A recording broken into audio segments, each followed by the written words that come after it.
In the heart of Europe during the Second World War, there was a city cloaked in fear.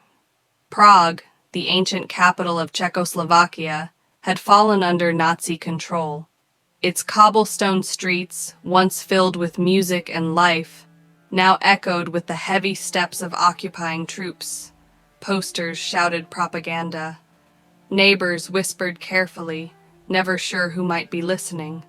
Resistance meant death. Yet silence carried its own kind of death too. At the center of this oppression stood one man, Reinhard Heydrich, a high-ranking officer whose name struck terror. He was ruthless, efficient, and ambitious. Nicknamed by some as the Butcher of Prague, he ruled with an iron grip. Entire networks of resistance were dismantled under his gaze. He moved through the city openly, riding in an elegant, open-top Mercedes.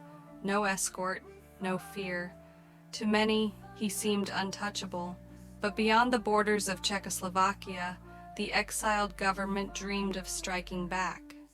In London, plans were drawn for a mission so daring that it bordered on impossible. It was given a code name, Operation Anthropoid. The target, Reinhard Heydrich himself. Two men were chosen, Józef Gabčík and Jan Kubiš, ordinary men shaped by extraordinary times.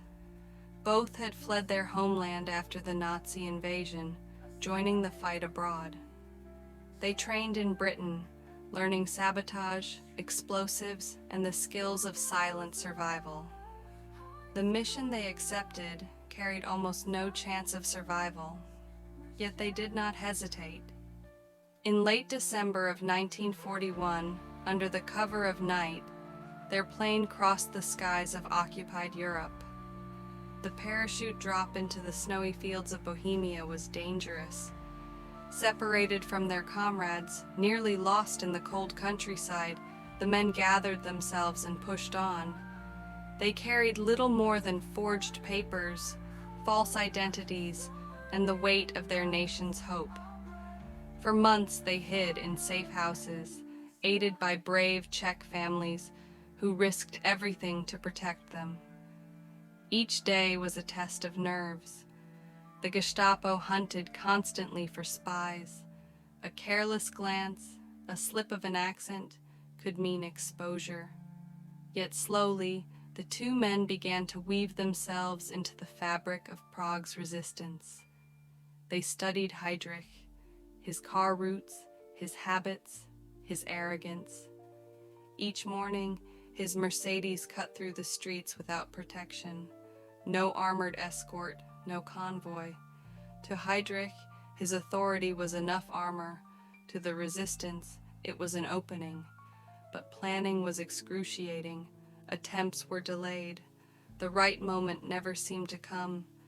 Weeks stretched into months. The pressure grew unbearable.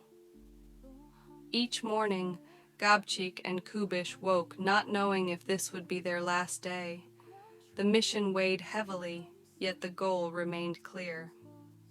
Heydrich had to be stopped. And then came May 27th, 1942. The sun rose over Prague like any other day. The streets filled with workers and trams rattling along the tracks.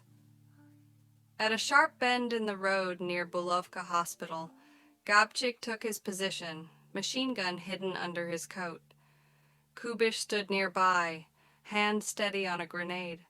Time slowed as the growl of an engine approached. The Mercedes appeared, gleaming, carrying Heydrich and his driver. The car slowed for the turn. Gabčík stepped forward, drew his weapon, and pulled the trigger. Click. Nothing. A jam. Silence in the moment when silence was death. Heydrich lurched up from his seat, reaching for his pistol. His driver slammed on the brakes. For an instant it seemed the mission had failed, but Kubiš acted. With all his strength he hurled the grenade. The blast ripped through the street. Smoke, screams, chaos. The car was torn apart.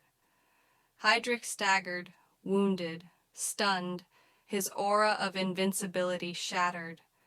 Gabčík and Kubiš fled through the twisting alleys of Prague.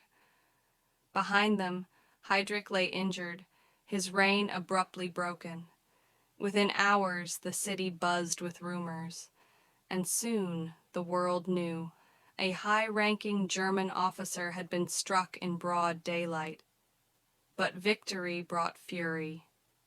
The reprisals were swift and merciless. Entire villages, like Lidis, were wiped from the map.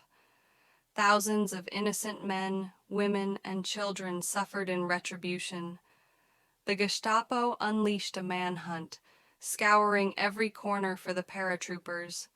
For weeks, Gabčík, Kubiš, and their comrades hid. Sheltered by priests, families, and ordinary citizens, they clung to survival as the noose tightened. Each passing day was a gift. Each knock on the door could have been the end. At last, betrayal revealed their hiding place.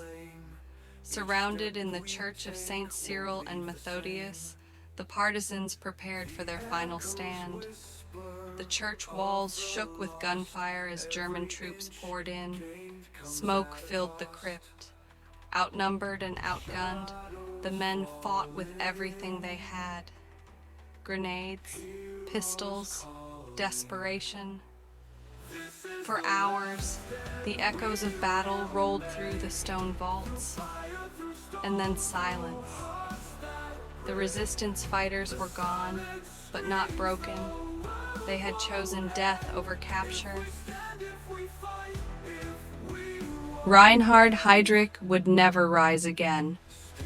The mission had succeeded, though the price was terrible. The cost was measured not only in lives of the paratroopers, but in the blood of thousands who suffered the reprisals. Yet, Operation Anthropoid became legend, a story whispered through the underground, a story that showed the world that even in the darkest night, courage could strike at the heart of fear, that no tyrant, no matter how powerful, was beyond reach. Today, the memory lives on in Prague. The bullet holes scar the walls of the crypt where they made their stand. Monuments bear their names: Josef Gabčík, Jan Kubiš, ordinary men who carried an extraordinary burden. Their sacrifice turned despair into defiance, silence into an echo that still resonates. Operation Anthropoid remains one of the most daring acts of resistance in World War II, a mission that proved that even when the enemy seems invincible, even when hope is nearly extinguished, a single spark of bravery can light a fire strong enough to be remembered for generations. Because in the end, it is not fear that defines history, but the courage to resist it.